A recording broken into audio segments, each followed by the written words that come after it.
Hello, welcome to our technical indicator tutorial. Indicator's name, Awesome Oscillator. Description: the Awesome Oscillator indicator, short for AO, is a technical analysis indicator created by American trader Bill Williams as a tool to determine whether bullish or bearish forces dominate the market. It measures the market momentum with the aim of detecting potential trend, direction, or trend reversal. In other words, it is predicting the top and the bottom of the market, where you can ride from the bottom to the upside or where you can ride from the top to the bottom.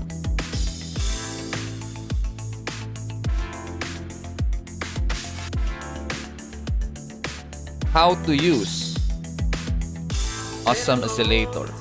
The first use of Awesome Oscillator is the most basic one.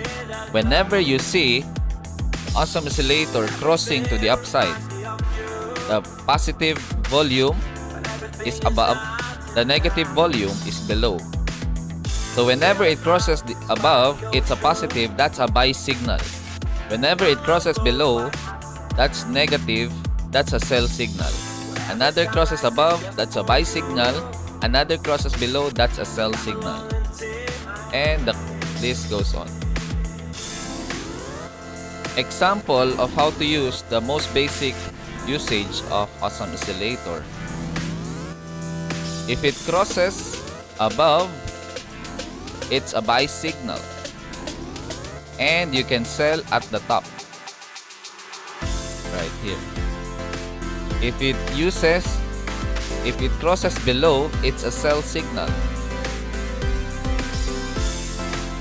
Here, it crosses to the downside and it went to the downside. You can sell at the bottom here, red volume. If it crosses the downside, negative, it's a sell signal again, open short position. Then you can sell at the bottom, the red volume. The same goes with the long position. If it crosses again above, then that's a buy position. Then you can sell it at the green signal, green volume. So from here, you can see that this is not that 100% accurate. That's why I inform you that this is just the basic use. Okay. The second usage of Awesome Oscillator is the bullish saucer and the bearish saucer. What does this mean? Whenever you see a red volume going to the downside and printed a green volume positive to the upside, that means it's a continuation of the trend. As you look at the arrow, it's the bottom and it continued the trend to the upside. The same thing happens with the bearish saucer. Once you see a green volume and it continues to the downside, opened a red volume, that means it's gonna continue its trend to the downside. That's bearish saucer. Bullish saucer, after printing two red volume, then printed a green volume, that's when you can see it's gonna continue to the upside. The same story goes with bearish saucer, green and then red and went down. The same with the candlestick, it went down. The continuation of the candlestick. So whenever you see a bullish saucer, that's a continuation to the upside. Whenever you see a bearish saucer, that's a continuation to the downside. How to use bullish and bearish saucer. Here, you can see that we have a bullish saucer.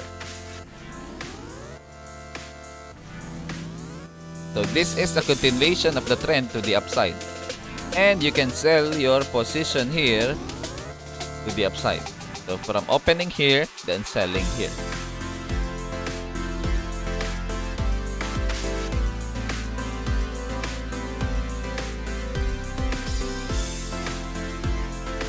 This one is bearish saucer.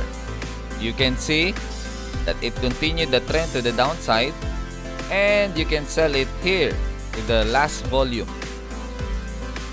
of red. That is what we call the bearish saucer. Another one here, bearish saucer, and then you can sell here. And the last one,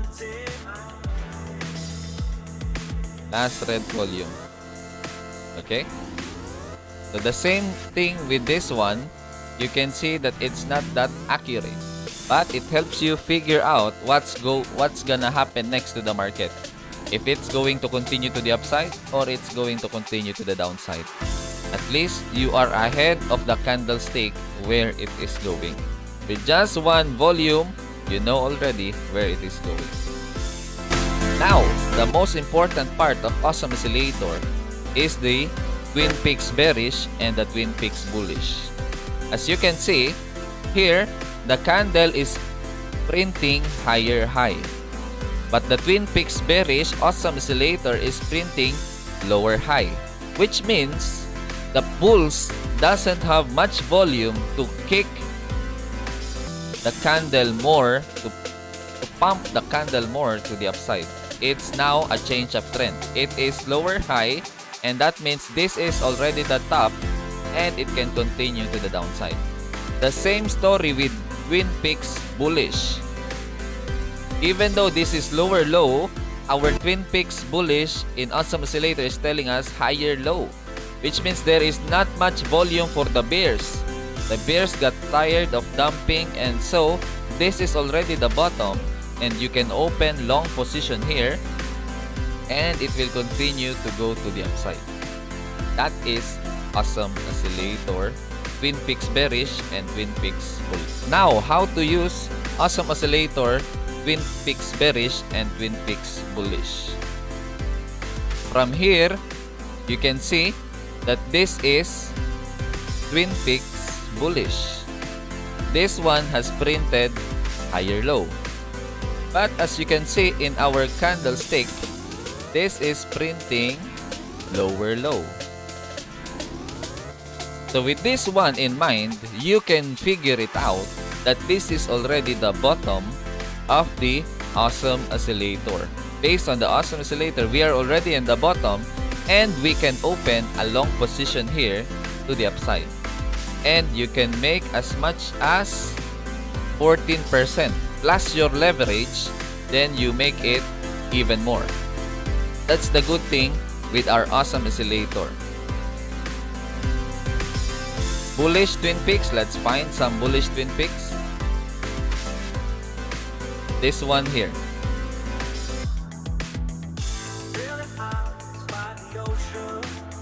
This one printed lower high in volume, but this one printed higher high in the candle.